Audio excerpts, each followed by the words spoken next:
Hello student, দেখো ফিরে আসলাম একটা ক্লাসে। তোমাদের যে পরশুর টেস্ট পেপার আছে এই বইটা তোমরা বের করো এবং চলে এসো পেজ নাম্বার।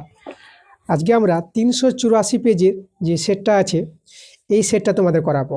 যাদবপুর বিদ্যাপীঠ, এটা আমাদের সেট, যেটা আমরা সেট সেট 1 সেট 2 তোমাদের তো করিয়ে দিয়েছি। আজকে এটা আমরা সেট 3 নাম দিব। সেট 3 এটা পার্ট 1 ক্লাস। ওকে, তো 384 পেজে যে তোমাদের সেটটা আমি করাবো, তোমাদের বইটা খুলবা, 384 পেজে চলে এসো এবং সেট 3 পার্ট 1 ক্লাস তোমাদের 1 থেকে 4 অবধি এমসিকিউ এসিকিউ এই পার্ট 1 ক্লাসে তোমাদের দেখাবো। তো চলো আমরা দেরি করবো না, তাড়াতাড়ি করে আজকে ক্লাসের অঙ্কগুলো শুরু করে দেবো। তোমরা তাড়াতাড়ি করে ভিডিওতে লাইক করে দাও, ভিডিওগুলো বন্ধুদের কাছে শেয়ার করে দাও। তো দেখো 1 নম্বর প্রশ্নটা আমাদের কি বলছে।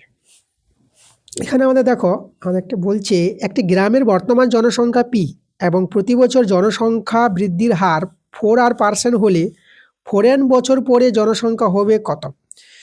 মানে 4n বছর পরে জনসংখ্যাটা বের করতে বলেছে, বর্তমান জনসংখ্যা বলে দিয়েছে। তাহলে এটা দেখো সমহার বৃদ্ধির অঙ্ক আছে, এই অঙ্কগুলো তোমরা এভাবে করো। দেখো বর্তমান জনসংখ্যা যেটা আছে 1 নম্বর, বর্তমান জনসংখ্যা পি আছে ইন্টু 1, জনসংখ্যা বৃদ্ধি বলেছে 1 প্লাস দিবা। অনেক সময় জনসংখ্যা হ্রাস বলে এখানে মাইনাস হবে, বৃদ্ধি বললে প্লাস হবে।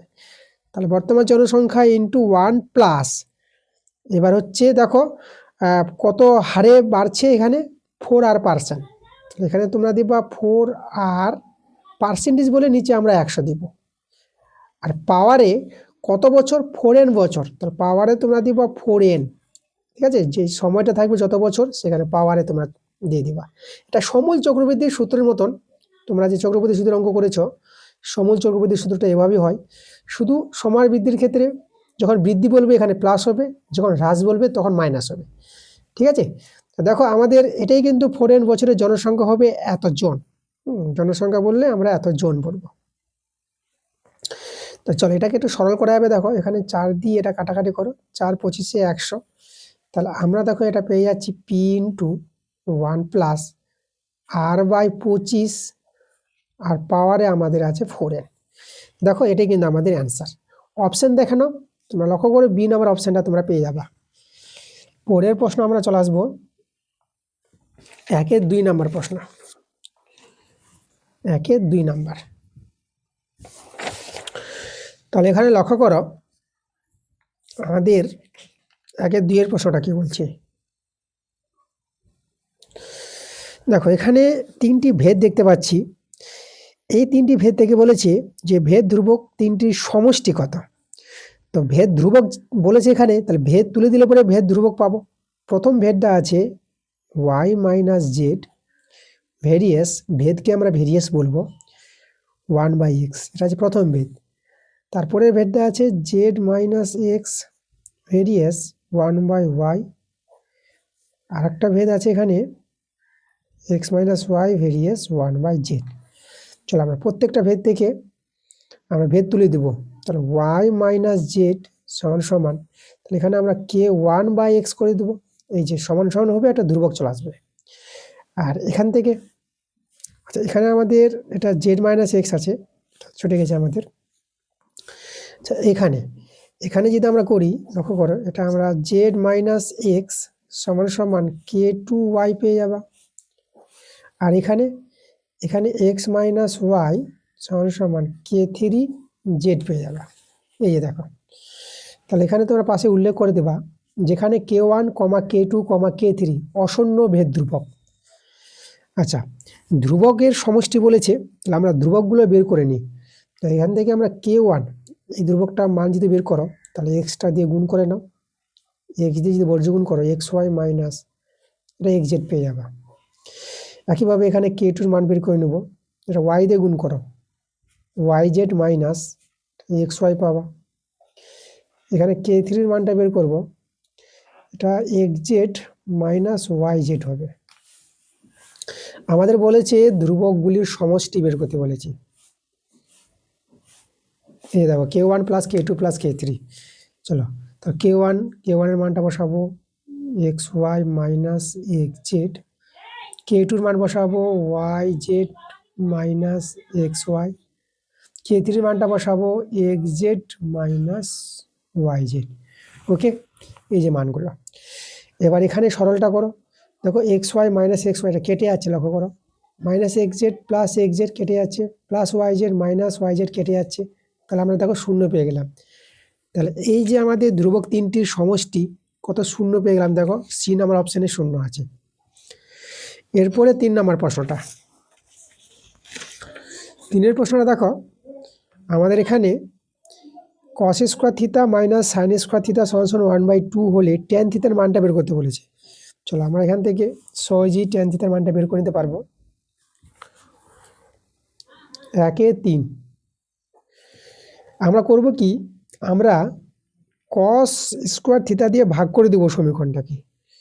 দেখো এটা যদি ভাগ করে দাও তাহলে এটা আমাদের কত হয়ে যাবে, এটা 1 হয়ে যাবে না, কস স্কোয়ার থিতা দিয়ে ভাগ করছি, এটা আমাদের ট্যান হয়ে যাবে, সাইন বাই কস ট্যান হয়, ট্যান স্কোয়ার থিতা।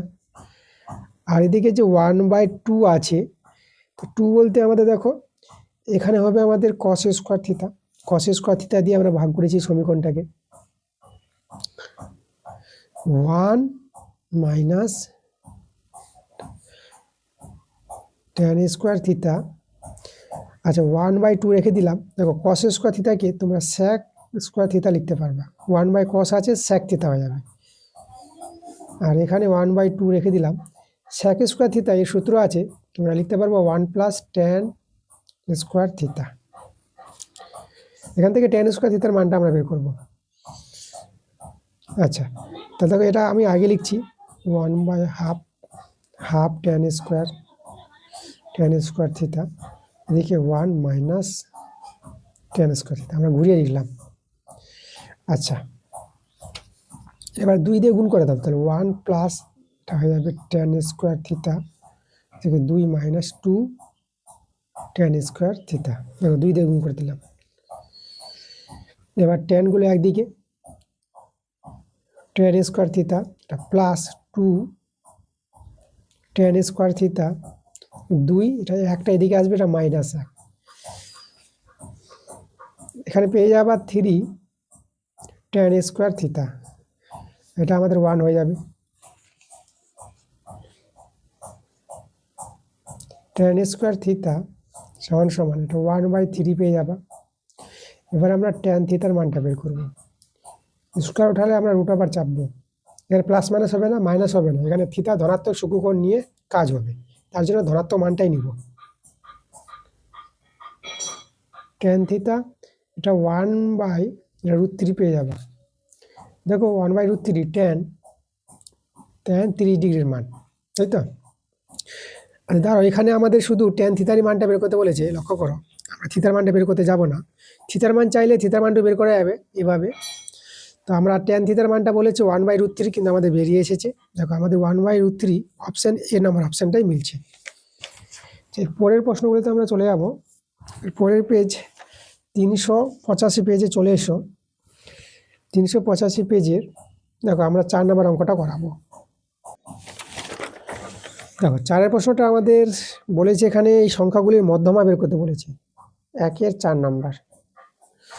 তো সংখ্যাগুলির মধ্যমা বের করতে হলে আগে সংখ্যাগুলোকে ছোট থেকে বড় আকারে সাজিয়ে নাও, ঠিক আছে। তো এখানে দেখো সবচেয়ে ছোট সংখ্যা তোমরা কিন্তু এখানে পেয়ে যাবা 19 পেয়ে যাবা, আমি 19 লিখে দিব। পরে ছোট সংখ্যাটা 21 পাবা, তারপরে ছোট সংখ্যাটা 22 পেয়ে যাবা, তো আমি দাগ মেরে দিচ্ছি বোঝার সুবিধা হবে। আচ্ছা 22-এর পর দেখো সবচেয়ে ছোট সংখ্যা, 22-এর পর ছোট সংখ্যা দেখতে পাবা 26টাই পাবা। তারপর 26-এর পর 28, 28-এর পর দেখবা যে 30 পাবা, 30-এর পর দেখবা যে 32 পাবা। এখানে দেখো 32 দুটো আছে, তো আমরা 32 দুটো নিয়ে নেব 32। এবার মধ্যমা দেখো আমরা সহজে বের করে নিতে পারবো। দেখো এখানে সংখ্যা কটা আছে গুনে নাও, 1 2 3 4 5 6 7 8টা সংখ্যা আছে, তাহলে এদিকে 3 জনকে বাদ দাও, এদিকে 3 জন বাদ দাও, মধ্যে থেকে গেলো যে 2 জন, তাহলে মধ্যমা যে পাবা, মধ্যমা হবে এই 26 আর 28কে যোগ করবা আর 2 দিয়ে ভাগ করবা, মানে এই দুটি সংখ্যার গড় মান 26 28 যোগ করে 2 দিয়ে ভাগ, 26 আর 28 যোগ করবা, যোগ করে 54 পাবা, যে 2 আছে, 2 2 4, 2 7 14, তাহলে মধ্যমার যে মানটা পেয়ে গেলাম 27 পেয়ে গেলাম। দেখো ডি নাম্বার অপশানটা। পরে আমরা চলে আসবো 5-এর কোশ্চেনটা করাবো আমরা 5 নাম্বার। দেখো এখানে 5-এর প্রশ্নটা কি বলছি, ত্রিভুজ পিকিউআর এর একটা কোণ পিকিউআর 120 ডিগ্রি হলে ত্রিভুজটির পরিকেন্দ্র অবস্থান ত্রিভুজটির কোথায় হবে, অভ্যন্তরে বাইরে। আমরা চেক করি 1-এর 5 নাম্বার। আমাদের দেখো পিকিউআর ত্রিভুজ আছে আর একটি কোণ 120 ডিগ্রি, মানে একটা স্থূলকোণ আছে। তাহলে আমরা ত্রিভুজটা এভাবে তৈরি করব, স্থূলকোণী ত্রিভুজ।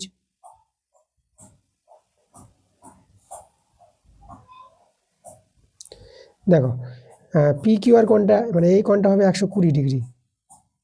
তার মানে পি কিউ আর। এবার এই ত্রিভুজের পরিকেন্দ্র যখন বলেছে তাহলে পরিবৃত্ত তৈরি হবে। দেখো এই যে পরিবৃত্ত তৈরি করবা, সেই পরিবৃত্তটা এভাবে তৈরি হবে।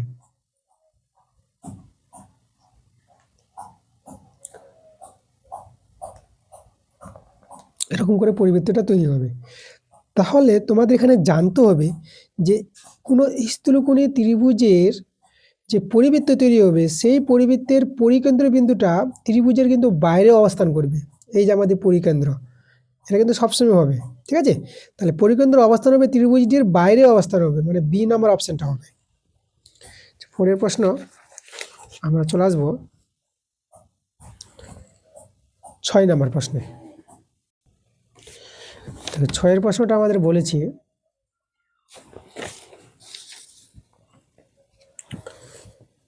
একের 6 নাম্বারটা বলছি, একটি শঙ্কুর ব্যাসার্ধের দৈর্ঘ্য এবং উচ্চতা প্রত্যেকটি দ্বিগুণ হলে শঙ্কুটির আয়তন হয় পূর্বের শঙ্কুর আয়তনের কত গুণ হবে সেটা জানতে চেয়েছি। আচ্ছা, প্রথমে আমরা শঙ্কুর ব্যাসার্ধ মানে ভূমির ব্যাসার্ধ আর ধরে নেব, আর উচ্চতা শঙ্কুর লম্ব উচ্চতা এই ধরে নেব। তাহলে এই ক্ষেত্রে শঙ্কুর আয়তনের সূত্র, শঙ্কুর আয়তনের সূত্র 1/3 পাই আর স্কোয়ার এইচ। মনে রাখবো এটা শঙ্কুর আয়তনের সূত্র। এবার বলেছে যে প্রত্যেকটি দ্বিগুণ করবে, মানে ব্যাসার্ধকে দ্বিগুণ করবে, ব্যাসার্ধ 2r হয়ে যাবে, আর উচ্চতা দ্বিগুণ করবে, উচ্চতা 2h হয়ে যাবে। তাহলে এইভাবে এখন শঙ্কুর আয়তন কত হবে, 1/3 পাই আর স্কোয়ার। তাহলে আর বলতে এখন আমাদের 2r বসাবো আর এর জায়গায়, আর এইচ হচ্ছে আমাদের 2h। আমরা সরল করে নেব, 1/3 পাই, এখানে 4r স্কোয়ার পাবা, এটা আমাদের 2h।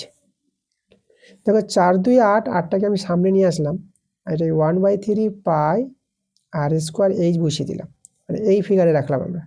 দেখো আগের যে আয়তনটা কিন্তু 8 গুণ হয়ে গেছে, তাহলে অ্যান্সারটা 8 গুণ। দেখো অপশানে লক্ষ্য করো, আমাদের ডি নাম্বার অপশানটা আছে 8 গুণ। পরে আমরা চলে আসবো 2-এর দাগের প্রশ্নগুলো, শূন্যস্থানের প্রশ্নগুলো। দেখো এই যে আমাদের 2-এর দাগের 1 নাম্বার প্রশ্ন। দেখো এখানে আমাদের একটি দ্বিঘাত সমীকরণ দেওয়া আছে। এই দ্বিঘাত সমীকরণের বীজ দুটি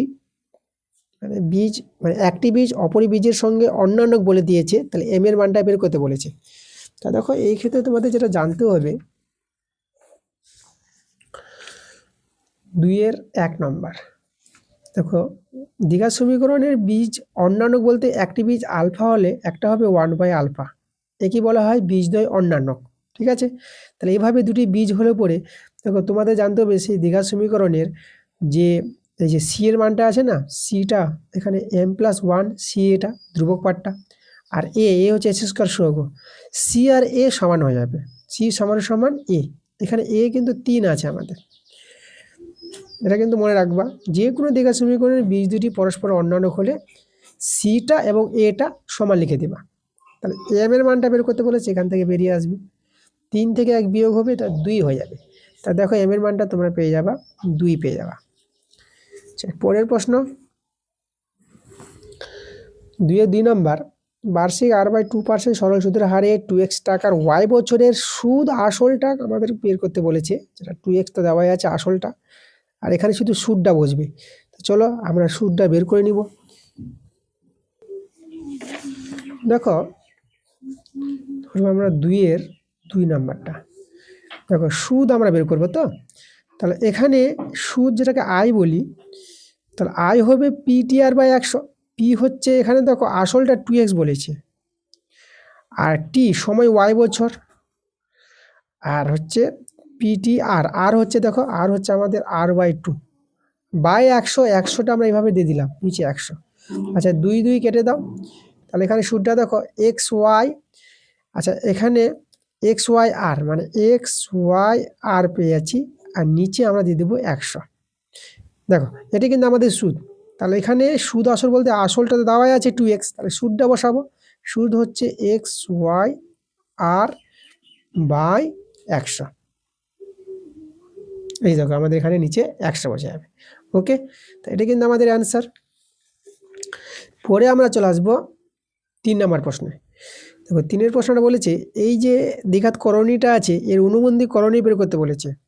অনুবন্ধী করণী দেখো এই যে যেটা করণী থাকবে √7টা আছে না, এর সাইনটা চেঞ্জ করবা, +√7 আছে তো -√7 লিখো, আর -5 আছে ওটা বসিয়ে দেবা। দেখো তাহলে এইভাবে তোমরা পেয়ে যাবা এত এর অনুবন্ধী করণী -√7 -5। ওকে, সহজভাবে করে নেবা, যেখানে করণী থাকবে তার সাইনটা চেঞ্জ করবা। √7 আছে তো √7 এর চিহ্নটা পাল্টে নিবা, মাইনাস থাকলে প্লাস, প্লাস থাকলে মাইনাস। এরপরে আমরা চলে আসবো 4 নম্বর প্রশ্নে।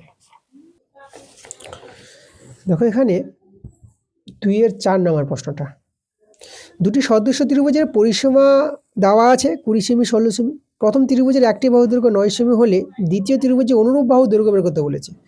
দেখো তোমাদের এটা জানতে হবে সদৃশ্য ত্রিভুজের পরিসীমার যে অনুপাত যে 20/16, আর সেই দুটি সদৃশ্য ত্রিভুজের অনুরূপ বাহুগুলির অনুপাত সমান হবে। অনুরূপ বাহু বলতে একটা 9 সেমি বলেছে, আর একটা অনুরূপ বাহু আমরা ধরে নেব এক্স, যে অনুরূপ বাহু দৈর্ঘ্য বের করতে বলেছে তাকে আমরা এক্স সেমি ধরে নিলাম। তাহলে এখান থেকে সরলগত এক্স এর মান পেয়ে যাবো। মানে এই জিনিসটা জানতে হবে, যে কোনো দুটি সদৃশ্য ত্রিভুজের ক্ষেত্রে তাদের যে পরিসীমাগুলো দেওয়া থাকবে পরিসীমার অনুপাতটা আর সেই দুটি সদৃশ্য ত্রিভুজের অনুরূপ বাহুগুলির অনুপাত সমান হয়। ঠিক আছে, তো আমাদের দেখো এখান থেকে এক্স এর মানটা পেয়ে গেলি, অনুরূপ বাহু দৈর্ঘ্য পেয়ে যাবো। অনুরূপ বাহু দৈর্ঘ্যটা আমি এক্স ধরে নিয়েছি। তাহলে এখানে চলো একটা সরল করো, 4 দিয়ে করো, 4 4 16, 4 5 20। এবার আমরা এখানে দেখো বর্গগুণ যদি করি, আচ্ছা এই জায়গায় করি আমি, তাহলে আমাদের এটা 5x আসবে, এটা 9 4 36। তাহলে এখানে সরল যদি করা যায়, দেখো এক্স এর মানটা আমরা পেয়ে যাব 36/5 পেয়ে যাব। তাহলে এখানে চলো এখানে তোমাদের দেখাচ্ছি আমি, এটাকে যদি ভাগ করে নাও না, 5 7 35, 1 নামবে দশমিক নিয়ে 0 নিয়ে নাও, 5 দিয়ে 10। দেখো আমরা কিন্তু এক্স এর মানটা কত পেয়ে গেলাম 7.2 সেমি, এটা সেমি দিয়ে দিলাম। অনুরূপ বাহু দৈর্ঘ্য যেটা বের করতে বলেছিল আমরা পেয়ে গেলাম 7.2 সেমি। পরের প্রশ্ন আমরা চলে আসবো, এবার আমরা করাবো 2-5 প্রশ্নটা।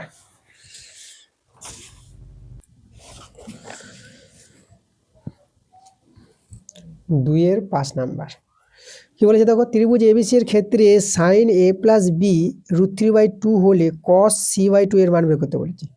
আমাদের আছে sin a + b = √3/2।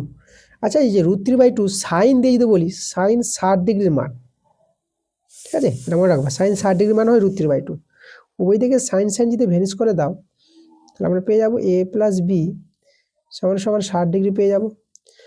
এবার দেখো এখানে আমাদের ত্রিভুজ এবিসি এর এ বি সি গুলো কিন্তু কোণ, এগুলো ত্রিভুজের 3টি কোণের যে যোগফল, এই যে এবিসি এগুলো কোণ, ত্রিভুজের 3টি কোণের সমষ্টি আমরা জানি 180 ডিগ্রি। a + b পেয়ে গেছি, তাহলে a + b এর মান কত 60 ডিগ্রি প্লাস সি, এখান থেকে আমরা সি কোণটা বের করে নিতে পারবো। তাহলে সি কোণ হবে দেখো 180 ডিগ্রি থেকে 60 ডিগ্রি বিয়োগ করো, এটা পেয়ে যাবো 120 ডিগ্রি। আমাদের এখানে যে বলেছে কার মানটা বের করতে বলেছে কস, দেখো কস c/2 এর মানটা দরকার।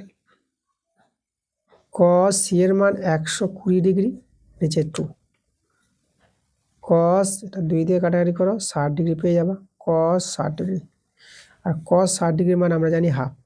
দেখো অ্যান্সারটা আমরা হাফ পেয়ে গেলাম, তাহলে এটা 1/2 বসে দাও। পরের প্রশ্ন 6 নম্বর প্রশ্নটা, একটি ঘনকের একটি তলের ক্ষেত্রফল দেওয়া আছে 81 বর্গমিটার, তা ঘনকটির আয়তন বের করতে বলেছে। তা দেখো ঘনকের 6টি তল থাকে, তার মধ্যে একটি তলের ক্ষেত্রফল দেওয়া আছে। আচ্ছা, তাহলে এখানে ঘনকের প্রত্যেকটি তল বর্গক্ষেত্র আকার হয়, তাহলে এখানে বর্গক্ষেত্রের ক্ষেত্রফল দেওয়া আছে। ঘনকের যদি ধারের দৈর্ঘ্য আমরা এ ধরে নিই, তাহলে ঘনকের একটি তলের ক্ষেত্রফল যেটা বর্গক্ষেত্রের ক্ষেত্রফল ধারের স্কোয়ার মানে বাহুর স্কোয়ার। এই হচ্ছে ঘনকের একটি তলের ক্ষেত্রফল যখন ঘনকের ধারের দৈর্ঘ্য এ। তাহলে এই একটি তলের ক্ষেত্রফল তো বলে দিয়েছে 81। তাহলে এখানে এর মানটা পেয়ে যাব আমরা √81, এ সমান সমান 9। তাহলে আমরা ধারের দৈর্ঘ্য পেয়ে গেলাম। ধারের দৈর্ঘ্য পেয়ে গেলে সেই ঘনকের আয়তন পেয়ে যাব ধারের কিউব। 9 কিউব বলতে 9 গুণিত 9 গুণিত 9, 9 নং 81 আর 81 9 মানে 9 নং 81 আর 81 আর 9 গুণ, 9 কে 9, 9 8 72, 729, 729 ঘনমিটার। এটা আমাদের অ্যান্সার।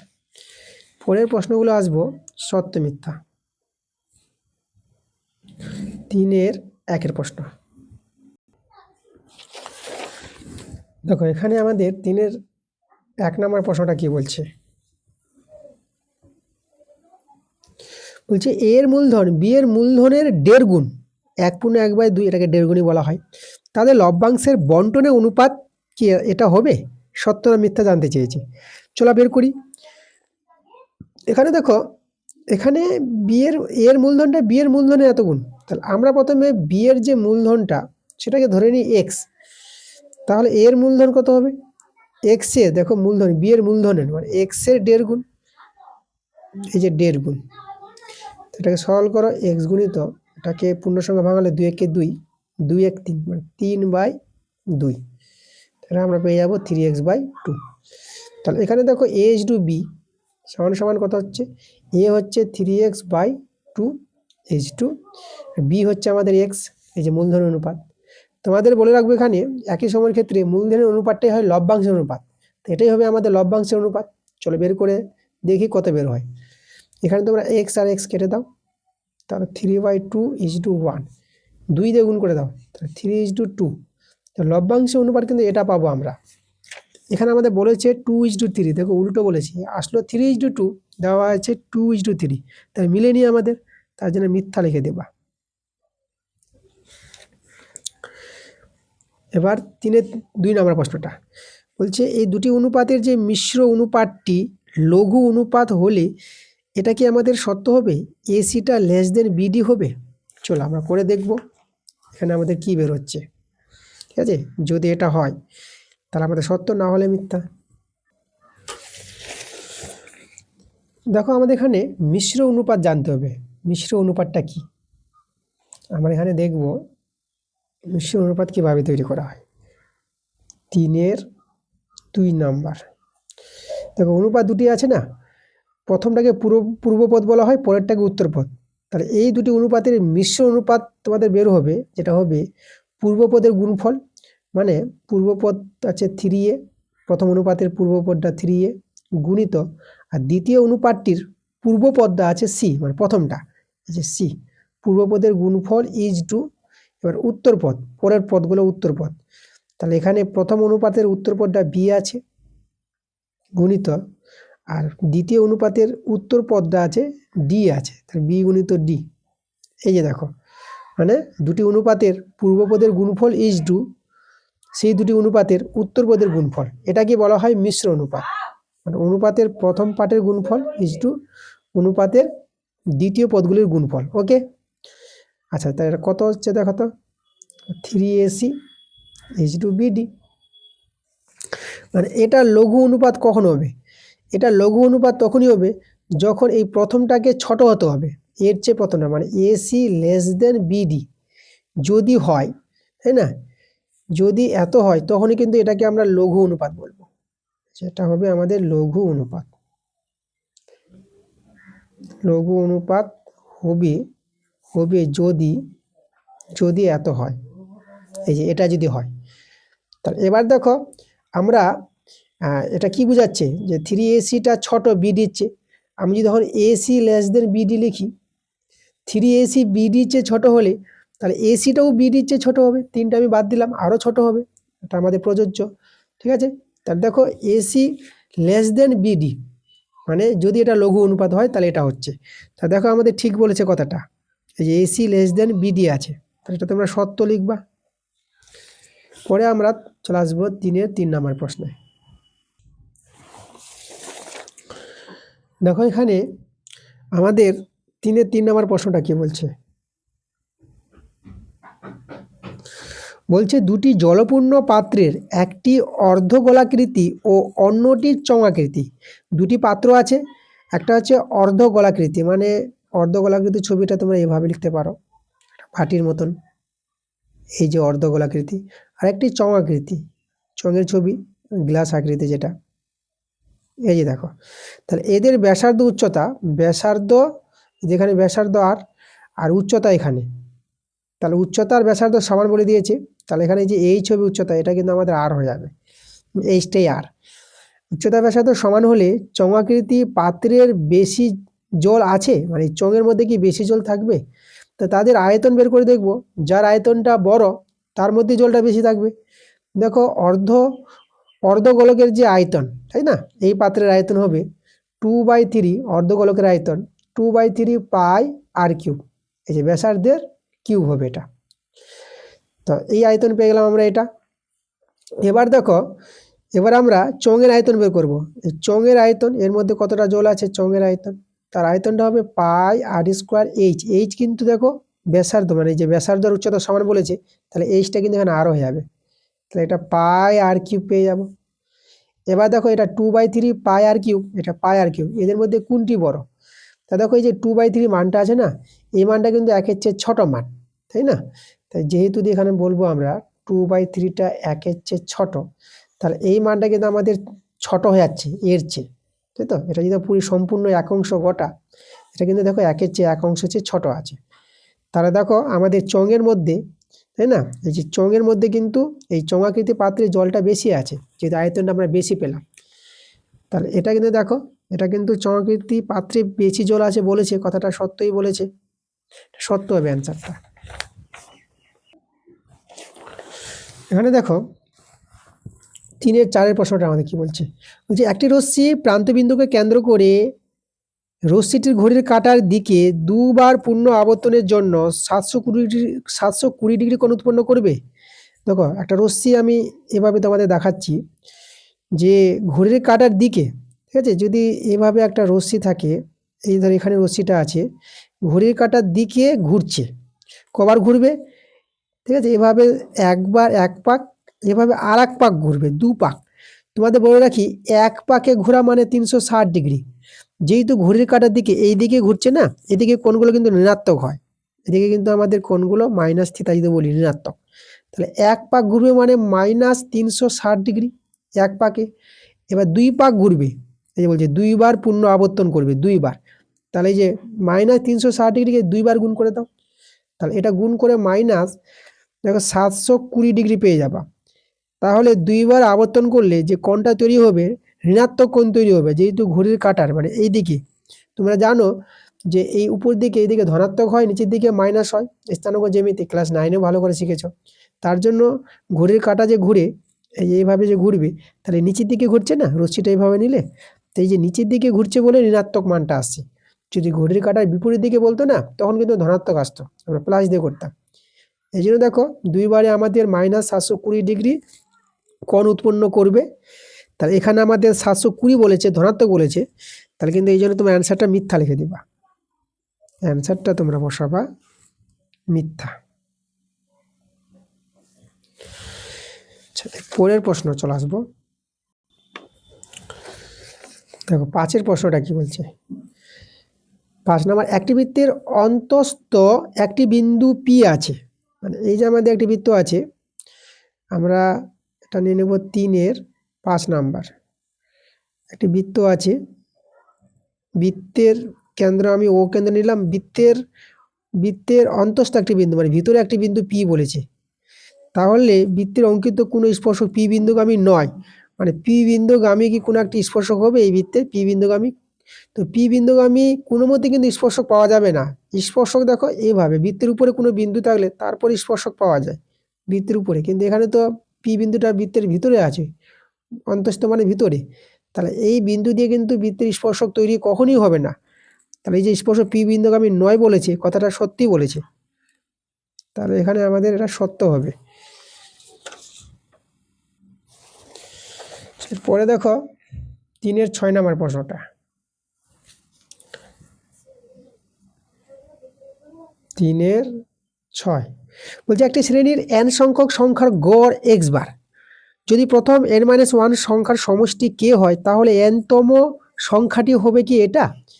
আচ্ছা, এখানে যেটা বলে দিয়েছে যে n সংখ্যক সংখ্যার গড় যখন x বার বলেছে, তাহলে আমরা n সংখ্যক সংখ্যার সমষ্টি পেয়ে যাব। n সংখ্যক সংখ্যার সমষ্টি কি করে পাবো? nটি সংখ্যা আছে, তার গড়টা বলেছে x বার, তাহলে সেই গড়টা আর সংখ্যা যতগুলি সংখ্যা আছে সেটা গুণ করে দাও, মানে n x বার, এটা হবে আমাদের টোটাল মোট সংখ্যা, তাই তো? এবার দেখো এই n x বারটাই হবে আমাদের কত? সমান সমান এই যে প্রথম n-1 সংখ্যার সমষ্টি কে বলে দিয়েছে। তাহলে এখানে আমরা এই যে এখান থেকে n-1 মানে এই যে যদি বলি x1 প্লাস x2 প্লাস চলতে চলতে আমরা xn-1 নিলাম, তারপরে আমরা xn নিয়ে নিলাম, ঠিক আছে? এইভাবে আমাদের, তাহলে এই যে n x বারটা টোটাল যে সমষ্টি, মোট সমষ্টি এটা, তাহলে এখান থেকে যে মানটা মানে n-1 সংখ্যক সমষ্টিটা কে বলে দিয়েছে, এখান থেকে কে বলে দিয়েছে, এই যে কে, আর এই যে xn হচ্ছে n-তম, এটাকে আমরা বলবো n-তম, তাই তো? xnটা হচ্ছে n-তম, তাহলে এখান থেকে n-তমটা কত হবে দেখো, যেটা n-তম সংখ্যাটি বের করতে বলেছে, তাহলে n-তম যে সংখ্যাটি হবে কে, এটা এইদিকে পাঠিয়ে দাও, তাহলে n x বার মাইনাস কে হবে না? তাহলে n-তম সংখ্যাটি কিন্তু এটা পাওয়া যাবে। প্রশ্ন দেখো আমাদের এখানে বলে দিয়েছে এই যে 6 নম্বরটা n-1 into x bar plus কে, এটা বলেছে, এটা কি আসলো? দেখো এখান থেকে এটা কিন্তু কখনই আসবে না, তার জন্য এটা কিন্তু মিথ্যা হবে। ওকে, এটা যদি দেওয়া থাকতো তখন কিন্তু সত্য হতো।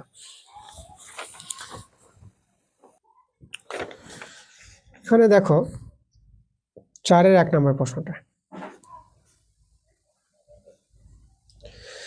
4-এর 1 নম্বরে বলছে বার্ষিক 5% চক্রবৃদ্ধি হার সুদে কিছু টাকা 2 বছরের চক্রবৃদ্ধি সুদ 615 টাকা হলে আসল কত?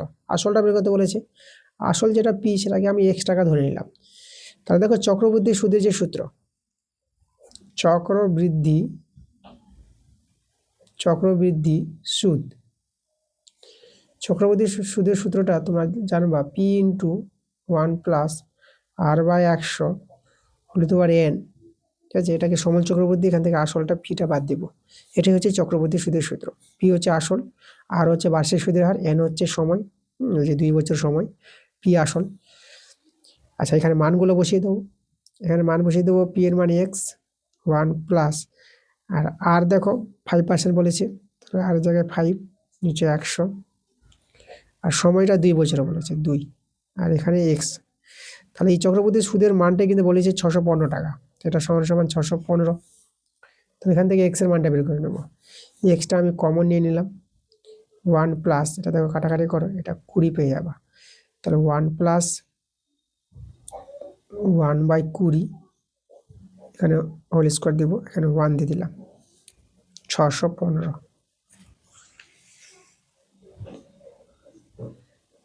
তো এটা দেখো এখানে এটা ভগ্নাংশে যোগ বিয়োগ করবা, এটা পাবা 21/20 পাবা, 21/20 তার হোল স্কোয়ার মাইনাস 1,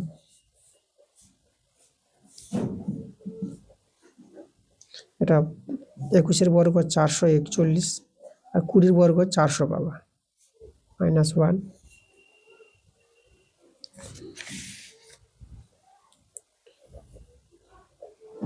এটা ভগ্নাংশে যোগ বিয়োগ করবা, 400 থেকে মাইনাস 400 হবে, আর 441 থেকে বিয়োগ হয়ে শুধু 41 পাবা, 615। আচ্ছা, 41 এর কাটাকাটি করে এটা 15 পাবা, দেখো 15 কে 15, 15 4 60, 61, এটা হয়ে যাবে, ঠিক আছে? মানে 41 পয়েন্টে গুণ করে এটা পাবা। তাহলে x সমান 15 4 60, আর এই দুটো শূন্য আবার বসে যাবে। আসলটা দেখো, যেটা আসল বের করতে বলেছিল আমরা পেয়ে গেলাম কত, 6000 টাকা, এটাই কিন্তু আমাদের অ্যান্সার। আচ্ছা, পরে 4-2 প্রশ্নটা দেখো, এখানে বলছে 3 ব্যক্তির মূলধন অনুপাত দেওয়া আছে। প্রথম ব্যক্তির লাভটা তৃতীয় ব্যক্তির লাভের তুলনায় 100 টাকা কম যদি হয়, তাহলে দ্বিতীয় ব্যক্তির লাভের পরিমাণ বের করতে বলেছে। আমরা এখানে 4-2 নম্বর আমরা মোট লাভটা ধরে নিই। মোট লাভ দরকার পড়বে। মোট লাভ আমরা x টাকা ধরে নিলাম, ঠিক আছে, এটা আমরা ধরি। আচ্ছা, এখানে 3 বন্ধু আছে, তাহলে দেখো আমরা যদি কার বের করব, প্রথম বন্ধুর লাভ, দ্বিতীয় বন্ধুর লাভ এবং তৃতীয় বন্ধুর লাভ আমরা বের করে নেব এই x টাকা থেকে। তাহলে আমরা প্রথম বন্ধুর যদি লাভটা বের করি, প্রথম বন্ধু কত আছে 4, তাহলে 4y আনুপাতিক যোগ, এদের আনুপাতিক যোগ করবা, যোগ করে দেখো এই যে 20 পাবা, 4 7 9 যোগফল 20, আর আমরা এই যে এক্সটা গুণ করব, এটা হয়ে যাবে 4x/20। আচ্ছা, আমি কাটাকাটিটা করছি না, এত টাকা হয়ে যাবে। দ্বিতীয় ব্যক্তির লাভটা হবে কত 7x/20, আর তৃতীয় ব্যক্তির লাভটা হবে 9 আছে, তাহলে আমরা পেয়ে যাবো 9x/20, একই নিয়মে। এবার দেখো শর্ত এখানে বলেছে যে প্রথম ব্যক্তির লাভটা তৃতীয় ব্যক্তির লাভের তুলনায় 100 টাকা কম, মানে তৃতীয় ব্যক্তির লাভটা বেশি আছে প্রথম ব্যক্তির লাভের চেয়ে, তাই তৃতীয় ব্যক্তির দেখো শর্তটা তৈরি হবে, এই যে তৃতীয় ব্যক্তির লাভটা থেকে বিয়োগ করো প্রথম ব্যক্তির লাভটা 4x/20, এদের মধ্যে পার্থক্যটাই বলেছে 100 টাকা কম বেশি, 100 সঙ্গে সমান। আমরা এখান থেকে কিন্তু x এর মানটা পেয়ে যাব। এখানে ভগ্নাংশে যোগ বিয়োগ করার 9x থেকে 4x বিয়োগ করে এটা 5x পেয়ে যাবা। আচ্ছা, এটা 5×4=20, তাহলে x এর মানটা 400 পেয়ে যাচ্ছ। এবার আমরা বের করব দ্বিতীয় ব্যক্তি যে লাভ বের করতে বলেছে, দ্বিতীয় ব্যক্তির লাভ যেটা আমাদের ছিল 7x, x এর জায়গায় আমি 400 বসিয়ে দেবো, আর নিচে ছিল 20, 0 0 কাটটা, এটা 2 দিয়ে 4, 7 দিয়ে 14, একটা 0। দ্বিতীয় ব্যক্তির লাভ হচ্ছে আমাদের 140 টাকা, এটা কিন্তু আমাদের অ্যান্সার। আচ্ছা, চলে এসো 4-3 নাম্বারটা। দেখো আমাদের এই দ্বিঘাত সমীকরণ দেওয়া আছে, এই দ্বিঘাত সমীকরণের বীজদ্বয় আলফা এবং বিটা যদি হয়, আলফা মাইনাস বিটার মানটা বের করতে বলেছে। আচ্ছা, তাহলে আমরা দেখো বীজদ্বয়ের যোগফল যেটা আলফা প্লাস বিটা আমরা বের করতে পারবো, সেটা সূত্র হচ্ছে -b/a, মাইনাস বি কত, এখানে বিটা কিন্তু -22, এক্স এর সহগটাকে বি বলা হয়, তাহলে -22/a কিন্তু এখানে দেখো x² সহগ কিছু নাই, তাই 1 নিবা। তাহলে আলফা প্লাস বিটা এর মানটা কিন্তু দেখো এটা +22 পেয়ে যাচ্ছে। এবার আলফা বিটা, এই যে আমরা বের করবো আলফা বিটার সূত্র বীজদ্বয়ের গুণফল যেটা c/a, সি হচ্ছে আমাদের 105, এ তো 1, তাহলে আলফা বিটা আমরা 105 পেয়ে যাব। এবার আমাদের বের করতে বলেছে আলফা মাইনাস বিটা এর মানটা, আমরা প্রথমে এর বর্গটা করে নিচ্ছি। a মাইনাস বি তার হোল স্কয়ার সূত্র a প্লাস বি তার whole square -4ab alpha plus beta হচ্ছে 22, এটা আমাদের 22 আছে, তার বর্গ, আর 4 ইন্টু আলফা বিটা 105। আচ্ছা, 22-এর বর্গ তোমরা ভাঙবা, 22-এর বর্গ হবে 484, আর 105 আর 4-এ গুণ করো, এটা 420 পেয়ে যাবা, এটা বিয়োগ করে তোমরা পেয়ে যাবা 64। তাহলে এর বর্গ যদি 64 হয়, তাহলে আমরা যদি বর্গটা উঠিয়ে দিই, তাহলে এটা প্লাস মাইনাস √64 চাপবে, প্লাস মাইনাস 64 বর্গমূল 8, তো এটাই কিন্তু আমাদের অ্যান্সার। এবার দেখো 4 নাম্বার প্রশ্ন, 4 নাম্বারটা আমাদের এই যে এটা সমান দেওয়া আছে, এর মানটা বের করতে বলেছি, যেটা দেওয়া আছে সেটা আগে টুকে নিই। 3x - 5y আর 3x + 5y সমান হাফ দেওয়া আছে। এখানে বর্গগুণ করে দেখো আমরা x এর মানটাই বের করে নিতে পারবো, তাহলে বর্গগুণ করা যাক। তাহলে এটা বর্গগুণ করে দেখো এটা পেয়ে যাবো আমরা 6x কড়াকড়ি গুণ, এটা 10y, আর এদিকে 3x + 5y। আচ্ছা, দেখো 6x, এটা 3x, তাহলে এটা থেকে এটা আমি x গুলো বাদ দিয়ে করছি, এটা থেকে এটা বিয়োগ হয়ে এটা 3x পেয়ে যাবো, এটা এদিকে চলে যাবে, -10টা প্লাস হবে, দেখে +5y, তাহলে এটা যোগ হয়ে যাবে, 15y পেয়ে যাবো। 3 × 5 = 15, তাহলে এক্সের মানটা 5y পেয়ে যাচ্ছ। তাহলে যে রাশির মানটা বের করতে বলেছে, দেখো রাশিটা কত আছে, রাশিটা একটু টুকে নিয়ে আমি 3s²। দেখো এক্সের মান তো 5y, তাহলে এখানে আমি বসিয়ে দেবো যে 3s² আছে, তাহলে 5y তার হোল স্কোয়ার -5y²। আর নিচে 3s² আবার আছে, তাহলে এই যে এক্সের জায়গায় 5y তার হোল স্কোয়ার +5y²। চলো এটা সহজ করলে আমাদের অ্যান্সার আসবে। এটা পেয়ে যাবে, দেখো এটা 5 × 25, 25 × 75, আমি একবারই করে দিলাম, -5y²। একইভাবে এখানে 75 পাবা, y² +5y²। 75 থেকে 5 বিয়োগ হবে, তাহলে এটা পেয়ে যাবে 70y²। এটা যোগ করে এটা পাবা 80y²। y² কেটে দাও, 0 0 কেটে দাও, দেখো আমাদের কিন্তু রয়ে গেল 7/8। এটা কিন্তু আমাদের অ্যান্সার।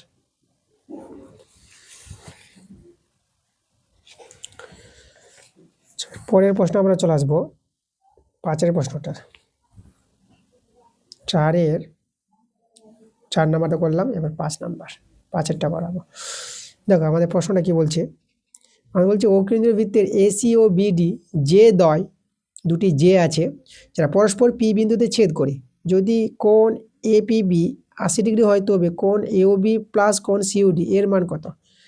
দেখো ভালো প্রশ্নটা, চলো আমরা প্রথমে ছবিটা তৈরি করব, তারপর প্রশ্নটা আরও ভালো করে বুঝবো। অকেন্দ্রীয় বৃত্ত বলেছে, চলো আমি একটি বৃত্ত তৈরি করব, যার কেন্দ্রবিন্দু হচ্ছে আমাদের ও বিন্দু, এই যে কেন্দ্র হচ্ছে আমাদের ও। এবার দুটি জে আছে এসি আর বিডি, আমরা এসি আর বিডি দুটি জে তৈরি করছি। এটা আমাদের একটি এসি জে, এসি আর এখানে আছে বিডি, এই যে আমরা এখান থেকে একটি জে তৈরি করব, এটা হচ্ছে আমাদের বিডি। ওকে, এবার দেখো তো এখানে কোণ এপিবি বলেছে 80 ডিগ্রি, এপি আচ্ছা যে দুটি কিন্তু পরস্পর পি বিন্দুতে ছেদ করে, এপিবি মানে এই কোণটা 80 ডিগ্রি বলে দিয়েছে, এটা 80 ডিগ্রি। কোণ এওডি, দেখো এওবি বলেছে প্রথমে, এওবি তো আমাদের দেখো যোগ করতে হবে, প্রশ্নে যেভাবে বলছে সেভাবে ছবি তৈরি হবে। তাহলে আমরা এওবি কোণ পেতে গেলে যে এও আর এই যে ওবি যোগ করলে এই যে কোণ এওবি, এই কোণটার কথা বলেছে, কোণ এওবি, আর এদিকে আছে কোণ সিওডি। তা দেখো সিওডি কোণটা, এই যে সিওডি, তাহলে সিওডি কোণটা পেতে গেলে সিও মানে এখানে ওসি যোগ করতে হবে, ওসি সিওডি আর ওডি যোগ করতে হবে, এই যে আমাদের সিওডি এই কোণটা, এই দুটো কোণের সমষ্টি বের করতে বলেছে, এই কোণটা এই কোণটা। ওকে, দেখো আমাদের কি জানতে হবে এখানে, আমরা একটা জিনিস জানি, তোমরা সূত্রের মতো মনে রাখতে পারো, আর আমি এখানে প্রমাণটাও বুঝিয়ে দিব। এই যে আমরা যেটা বলেছি এওবি কোণ, কোণ সিওডি, এই দুটি কোণের যোগফল হবে 2 কোণ এপিবি, ঠিক আছে, যে কোণের মান দেওয়া আছে তার দ্বিগুণ হবে এই দুটি কোণের যোগফল। আচ্ছা এটা কি করে হয় তোমাদের আমি এখানে প্রমাণটা বলে দিচ্ছি। দেখো প্রমাণটা অনেক সময় প্রয়োগে থাকে, তোমাদের যে 10-এর দাগের অঙ্কগুলো আছে সেখানে কিন্তু এই অঙ্কটা থাকে, খুবই ভালো একটা ইম্পর্টেন্ট প্রমাণ। তো আমি প্রমাণটা পরে ভালো করে দেবো, এখানে জাস্ট আমি বুঝিয়ে দিচ্ছি এই প্রমাণটা কি করে হয়। দেখো প্রথমে প্রমাণটা করার জন্য এবি যোগ করতে হবে, এই দেখো আমরা এবিটা যোগ করে দিলাম। এবার এবি যোগ করলাম, এখানে দেখো আমরা যদি এবি চাপ নিই, এবি চাপে কেন্দ্রস্থ কোণ এওবি, এই যে কেন্দ্রস্থ কোণটা হচ্ছে আমাদের এওবি, আর বৃত্তস্থ কোণটা আমরা নিব। দেখো বৃত্তস্থ কোণটা কোনটা নিব, আমরা নিয়ে নিব বৃত্তস্থ কোণটা এসিবি নিব, মানে এখানে আমরা অঙ্কন করছি, এগুলো অঙ্কন, এই যে এবি যুক্ত করব, পিসি যুক্ত করব, এগুলো অঙ্কন। তাহলে এসিবি 2 কোণ এসিবি, এবার এবি চাপ নিলাম। এবার দেখো এবার চাপ নিব আমরা কোনটা, এবার আমরা সিডি চাপ নিব, এই সিডি, তাহলে আমরা এখানে সিডি চাপে নিচ্ছি, সিডি চাপে আমরা কেন্দ্রস্থ কোণটা নিব সিওডি, সিডি চাপে কেন্দ্রস্থ কোণ সিওডি। তাহলে এখানে বৃত্তস্থ কোণটা দেখাবো, এই যে এই কোণটা দেখাবো আমরা সিডিবি, টু কোণ সিডিবি। ওকে, এবার দেখো এই দুটোকে যদি যোগ করে নাও তাহলে এখানে কোণ এওবি প্লাস কোণ সিওডি, এদিকে 2 কমন নিয়ে নিবা, কোণ এসিবি প্লাস কোণ সিডিবি। বাবা এবার এই দুটো কোণের যোগফল আমরা পেয়ে যাব কোণ এপিবি। কি করে পাবো দেখো, আমাদের যে ত্রিভুজ আছে, ত্রিভুজটা লক্ষ্য করো, একটা ত্রিভুজ তৈরি হয়েছে। কোন ত্রিভুজটা? দেখো এখানে ত্রিভুজটা তৈরি হয়েছে আমাদের, এই যে দেখো আমি দেখাবো এখানে, ত্রিভুজটা হচ্ছে এই যে পিসিবি ত্রিভুজ, তাই তো?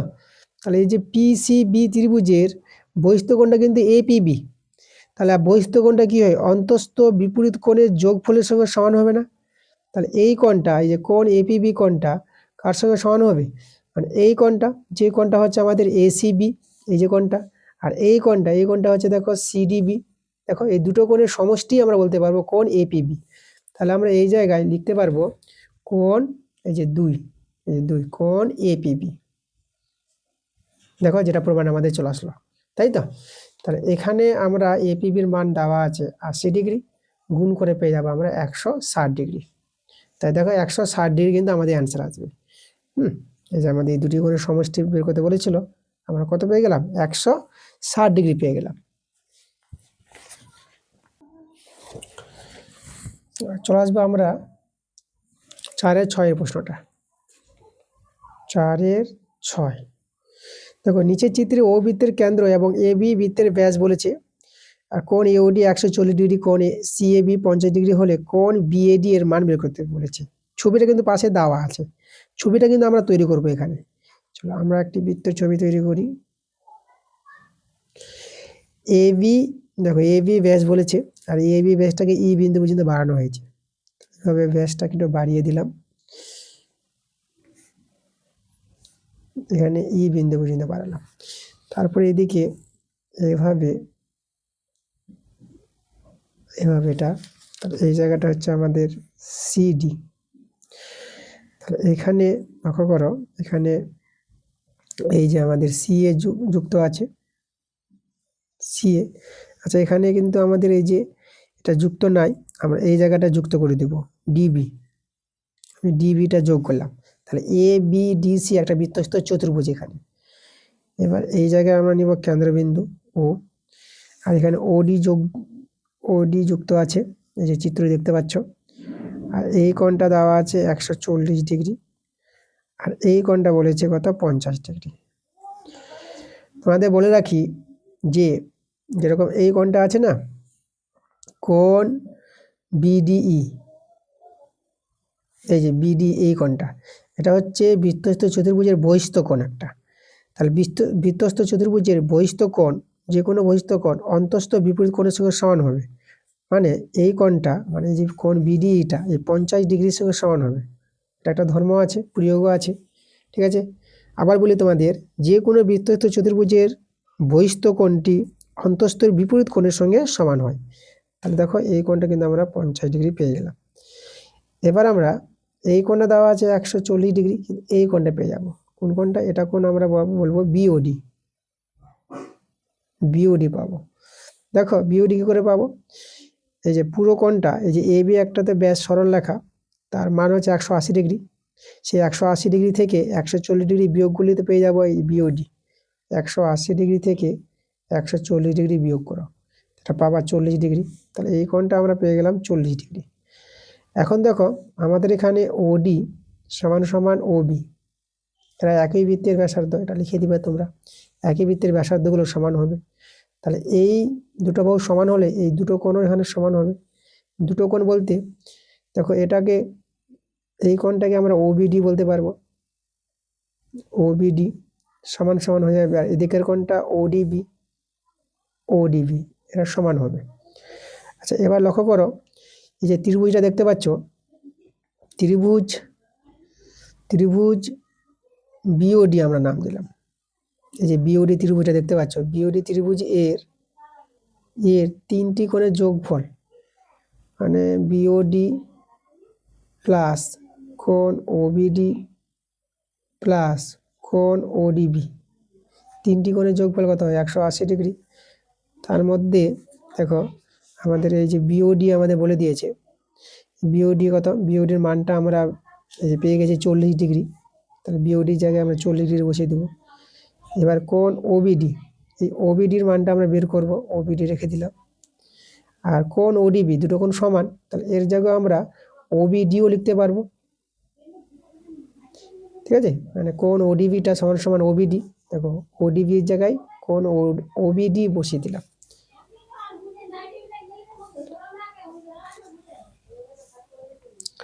তাহলে এই দুটো কোণ একই কোণ, তাহলে এখানে 2 কোণ ওবিডি, আর 40 ডিগ্রিটা এদিকে বিয়োগ হয়ে যাবে 180 ডিগ্রির সঙ্গে, বিয়োগ করে তোমরা পেয়ে যাবে 140 ডিগ্রি, 2 দিয়ে কাটাকাটি করে দাও, 2 7 14 70 ডিগ্রি।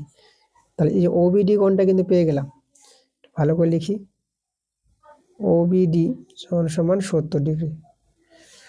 আমাদের কিন্তু এই বিইডির মানটা বের করতে বলেছে, বিইডির মান বের করার জন্য আমাদের এই কোণগুলো দরকার, যে কোণগুলো বের করছি। এবার আমরা দেখো এই যে ওবিডি পেয়ে গেলাম 70 ডিগ্রি না, এবার আমরা ডিবিই পেয়ে যাব, মানে এই দিকার কোণটা পেয়ে যাব। এবার আমরা বের করব কোণ ডিবিই, এই কোণটা বের করব কি করে, দেখো এখানে এই যে ওইটা তো সরলরেখাংশ আর বিডি দণ্ডায়মান, তাহলে এই দিকার কোণটা এই দিকের কোণটা নিয়ে 180 ডিগ্রি, মানে 180 ডিগ্রি থেকে 70 ডিগ্রি, তাই তো, মানে এই যে আমাদের ওবিডি এই কোণে বিয়োগ করলে হয়ে যাবে, এটা বিয়োগ করো, এটা পেয়ে যাবো 110 ডিগ্রি। তাহলে আমরা এদিকার কোণটা পেয়ে গেলাম 110 ডিগ্রি। এখন ত্রিভুজ বিডিই ত্রিভুজের দুটো কোণ তো জানা হয়ে গেল, তাহলে বিইডি 3 নম্বর কোণটা পেয়ে যাব না, তাহলে অতএব এবার আমরা পেয়ে যাব বিইডি, 4 মান বের করতে বলেছে।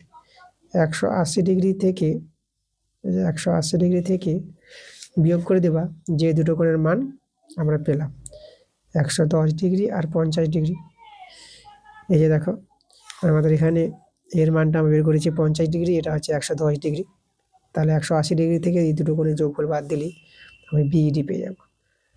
180 ডিগ্রি আর এদের যোগ করবা, এটা যোগ করে পেয়ে যাবা 160 ডিগ্রি পাবা, বিয়োগ করে পেয়ে যাবা 20 ডিগ্রি, এটাই আমাদের অ্যান্সার। এই যে কোণ বিইডির মান 20 ডিগ্রি। আমরা করে ফেললাম 4-এর 6 নম্বর প্রশ্নটা। পরের পেজে চলে এসো 386 পেজে, এবার আমরা করাবো 7 নম্বর প্রশ্নটা। এখানে দেখো 7-এর প্রশ্নটা আমাদের কি বলেছে, 4-এর 7 নম্বর,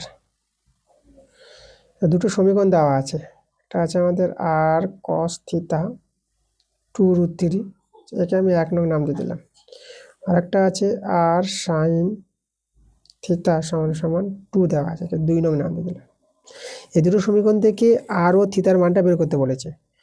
তা আমরা প্রথমে 2/1, ঠিক আছে, 2/1 করি, তাহলে 2টা আগে লিখবো, 2-এর ডান পক্ষ, 1-এর ডান পক্ষ, মানে বাম পক্ষ লিখছে, সরি, এই যে আর কস থিটা আছে, 2/1 করছি এদিকে, তাহলে 2/2√3 আসবে, আর আর কেটে গেল এখানে, এটা সাইন বাই কস, এটা পেয়ে যাবে ট্যান থিটা, 2 দিয়ে কাটো, এটা 1/√3, আচ্ছা 1/√3 ট্যান 30 ডিগ্রির মান, ট্যান ট্যান ভেনিস করে থিটার মানটা পেয়ে যাবে 30 ডিগ্রি। দেখো একটা অ্যান্সার কিন্তু আমাদের চলে আসলো, থিটার মান বের করতে বলেছিল। এবার আমরা 2 থেকে 2 নংয়ের থিটার জায়গায়, যে 2 নং সমীকরণের থিটার জায়গায় থিটার মানটা পুট করে দাও, তাহলে আর সাইন থিটার জায়গায় 30 ডিগ্রি বসিয়ে দেবো, আর গুণিত সাইন 30 ডিগ্রির মানটা আমরা জানি হাফ, তাহলে আর সমান কত হবে, 2 দিয়ে 4, এই যে আমাদের 4 একক, তাহলে আর এর মান আমরা কিন্তু বের করে নিলাম। এই যে আমাদের দুটো অ্যান্সার। এরপরে চলে আসবো আমরা 8 নম্বর প্রশ্নে, 4-এর 8 নম্বর। আমাদের এখানে দেওয়া আছে যে 2 sine square theta plus 3 cos square theta এর সর্বনিম্ন মান বের করতে বলেছে। সর্বনিম্ন মান দেখো, আমরা প্রথমে থিতা সমান সমান 0 ডিগ্রি ধরে নিই। তাহলে 0 ডিগ্রি ধরে আমরা যদি বসাই দেখো তো কত হবে, 2 sin square 0 degree plus 3 cos square 0 degree. তাই এটা সাইন 0 ডিগ্রি মান 0 হয়, এটা 0 চলে আসবে, আর cos 0 ডিগ্রি মান 1 হয়, এটা 3 হয়ে যাবে। এটা আমরা 3 পেয়ে গেলাম। এবার থিতার মানটা আমরা যদি 90 ডিগ্রি নিই, তাহলে 90 ডিগ্রি যদি নেওয়া হয় তাহলে এখানে বসাও sine square 90 degree plus 3 cos square 90 degree. দেখো সাইন 90 ডিগ্রির মানটা 1 হয়, তাহলে এটা 1 স্কোয়ার 1 মানে এটা 2 হয়ে যাবে এখানে। আর এদিকে তো cos 90 ডিগ্রি 0 হয়, এই পার্টটা 0 পেয়ে যাবা, তাহলে এখানে 2 হয়ে গেল। এবার থিতার মানটা 30 ডিগ্রি নিয়ে আমরা কাজ করি। তাহলে 30 ডিগ্রি নিলে পরে চলো মানগুলো বসাবো, 2 sin square 30 degree plus 3 cos square 30 degree. Sine 30 মানটা 1/2 তার বর্গ 3 গুণিত তো cos 30 ডিগ্রি, এটা তোমাদের জানতে হবে √3/2 তার হোল স্কোয়ার। 1 2 এর স্কোয়ার 4, 3 √3 স্কোয়ার এটা 3 হয়, 2 এর স্কোয়ার এটা 4, কাটাকাটি করো, তো এটা 1/2 আর এটা 9/4, ভগ্নাংশে যোগ বিয়োগ করো প্লাস এটা 9। দেখো এটাকে যদি আমরা সরল করি এটা পাবো 11/4। আচ্ছা 11/4 এর মানটা, এই মানটা কিন্তু কার চেয়ে বড়, এটা কিন্তু 2 এর চেয়ে বড়, যে 2 এর চেয়ে বড় মান। তাহলে দেখো এই যে 3টা মান বের করলাম, তো একটা 3 পেলাম, 0 ডিগ্রি বসিয়ে 3, 90 ডিগ্রি বসিয়ে 2 আর 30 ডিগ্রি বসিয়ে এই যে 11/4 যেটা 2 এর চেয়ে বড়। তাহলে এইভাবে তোমরা থিতার মানটা 60 ডিগ্রি বা থিতার মানটা 45 ডিগ্রি বসিয়েও দেখবা যে 2 এর চেয়ে বড় মানই পাবা, 2 এর চেয়ে ছোট পাবা না। তাহলে সবচেয়ে ছোট মান কিন্তু আমরা 2 পেয়ে যাচ্ছি। তাই যে রাশিটা বলেছিল এই রাশির সর্বনিম্ন মানটি, তাহলে সবচেয়ে ছোট মান সর্বনিম্ন মান আমরা কত পেয়ে গেলাম, 2 পেয়ে গেলাম। তাহলে 2 কিন্তু অ্যান্সার হবে আমাদের। ঠিক আছে, এখানে শুধু একটু বলে দিই যে 11/4টা 2 এর চেয়ে কেন বড়। দেখো 11কে 4 দিয়ে ভাগ করো, প্রথমে 4 2 8 মানে 4 2 8 মানে 2 দশমিক আরও কিছু পাবা, 2 দশমিক। তা 2 দশমিক যে কোনো কিছু পাও না কেন মানে 2 এর চেয়ে বড় মান, তার জন্য এই মানটাকে আমরা 2 এর চেয়ে বড় মান বলবো। তুমি এটা ভাগ করবা, দেখবা ভাগ করে 2 দশমিক দিয়ে সংখ্যা পাবা, তাহলে 2 এর চাইতে বড় মান পাওয়া যাবে বলে আমরা 2 এর চেয়ে বড় বলবো। তাহলে এই ক্ষেত্রে আমাদের এই যে থিতা 90 ডিগ্রি ধরে যে রাশিটার মান সর্বনিম্ন মানটা কিন্তু 2 পেয়েছি আমরা। এরপরে দেখো আমরা চলে আসবো 8 নাম্বারতে করলাম, এবার 9 নাম্বার 4-এর 9 নাম্বারটা কি বলছে দেখো,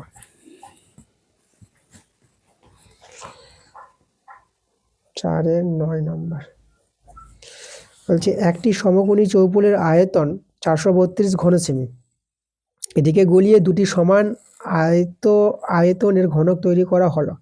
তাহলে প্রতিটি ঘনকের বাহুর দৈর্ঘ্য বের করতে বলেছে। আচ্ছা যে ঘনক তৈরি হবে তার বাহুর দৈর্ঘ্য আমরা এ ধরে নিলাম, তাই তো, মানে দুটি সমান আয়তনের কিন্তু ঘনক তৈরি হবে। তাহলে সেই দুটি ঘনকের আয়তন মানে একটি ঘনকের আয়তন আমরা a³ পেয়ে যাব। তাহলে দুটি ঘনক আছে এখানে, তাহলে 2a³, তাই তো। তাহলে সেই দুটি ঘনক যে আয়তনটা, সেই আয়তনটাই হবে সেই সমকোণী চৌপলের আয়তনের সঙ্গে সমান হবে, এটার সঙ্গে সমান।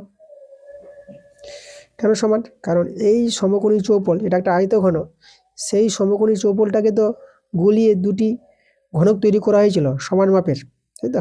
তাই দুটি ঘনকের আয়তনটাই হবে এই সমকোণী চৌপলের আয়তনের সঙ্গে সমান। সেটা কাটাকাটি করো, 2 দিয়ে 4, 2 কে 2, 2 6 12। তাহলে a³ আমরা পেয়ে গেলাম 216। তাহলে a³ সমান সমান একে 6-এর কিউব করতে পারবা, 6কে 3 বার গুণ করবা দেখবা 216ই পাবা, পাওয়ার পর সমান, তাহলে এর মানটা কত 6। আমাদের দেখো প্রতিটি ঘনকের ধারের দৈর্ঘ্য কত পেয়ে গেলাম, আমরা পেয়ে যাব 6 সেমি। দেখো সেমি আছে একটা, 6 সেমি।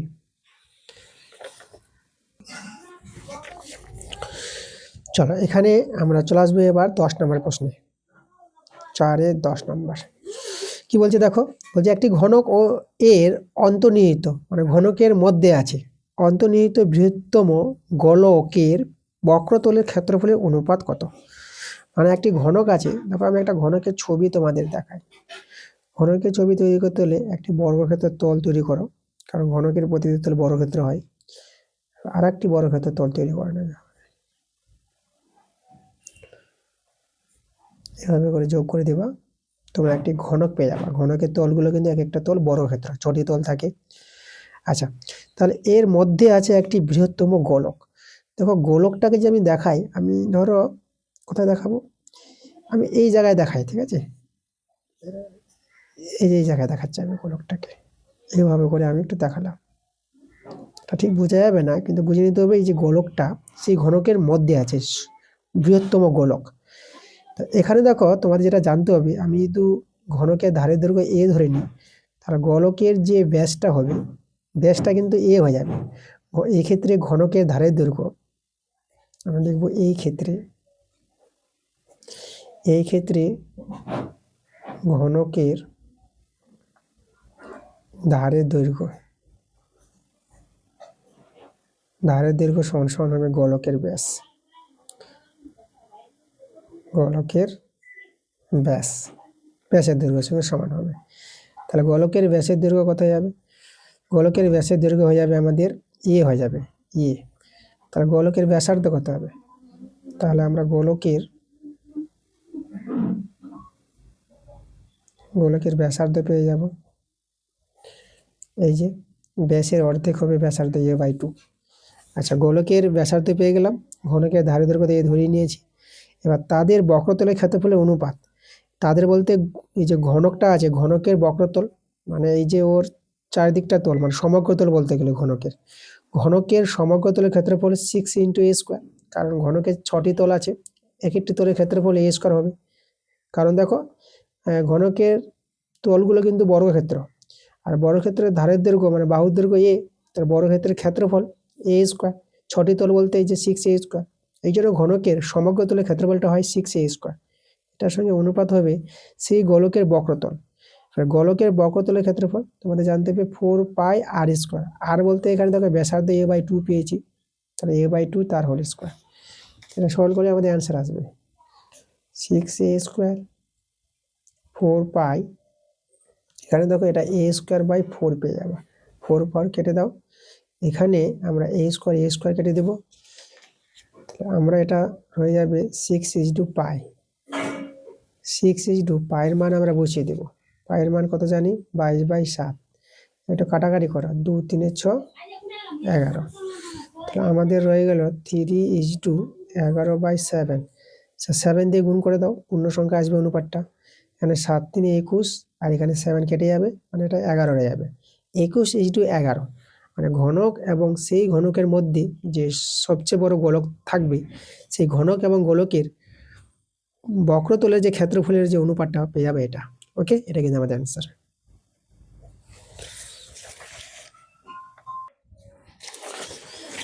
পরের প্রশ্ন আমরা চলে আসবো 4-11 নম্বর প্রশ্নটা। 4-11। আচ্ছা, দেখো এখানে আমাদের যে আছে প্রশ্নটা আমি টুকে নিচে দেখো, এটা সামেশন চিহ্ন বলে এটাকে। i1 থেকে কত অবধি আছে, 20 অবধি আছে। xi - 5 সমান 10 বলেছে, এখান থেকে x বারের মানটা বের করতে বলেছে।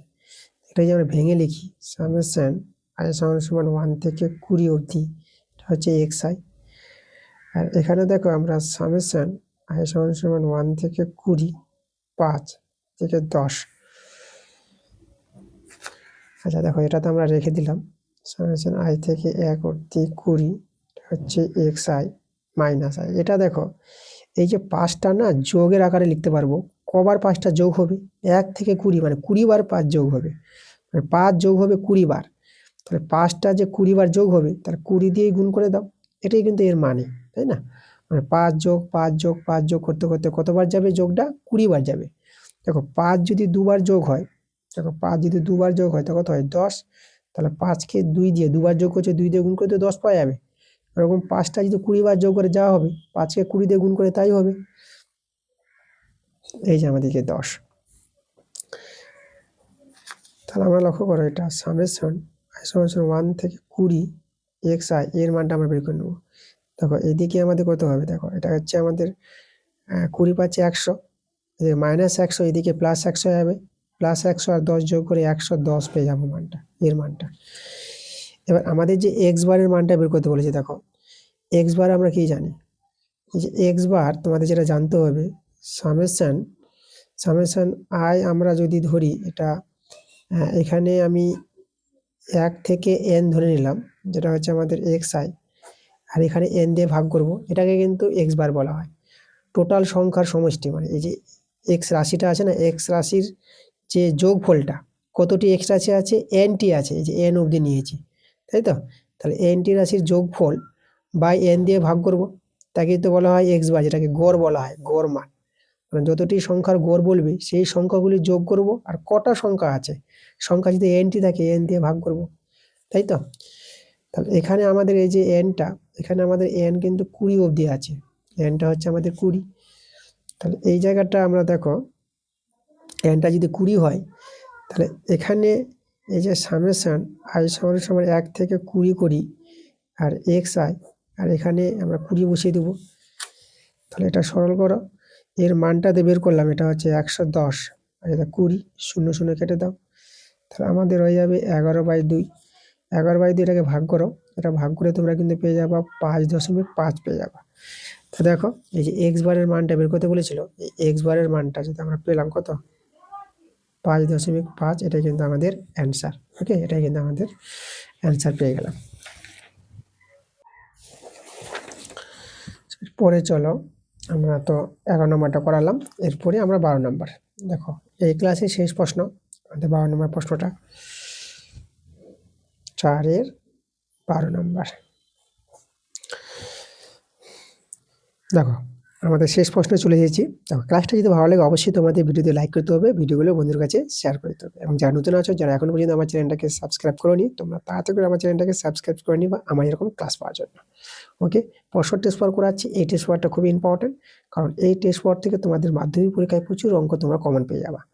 চলো, এই জন্য তোমার প্রত্যেকটা ক্লাস আমার ভালো করে দেখতে হবে। প্রথম থেকে ক্লাসগুলো দেখো, আমি কিন্তু 1 থেকে 15 অবধি যতগুলো অঙ্ক আছে সবগুলো অঙ্ক করে দেখাচ্ছি, যেটা তোমরা অন্যান্য ইউটিউব চ্যানেলে পাবা না, একমাত্র আমার চ্যানেলেই পাবা।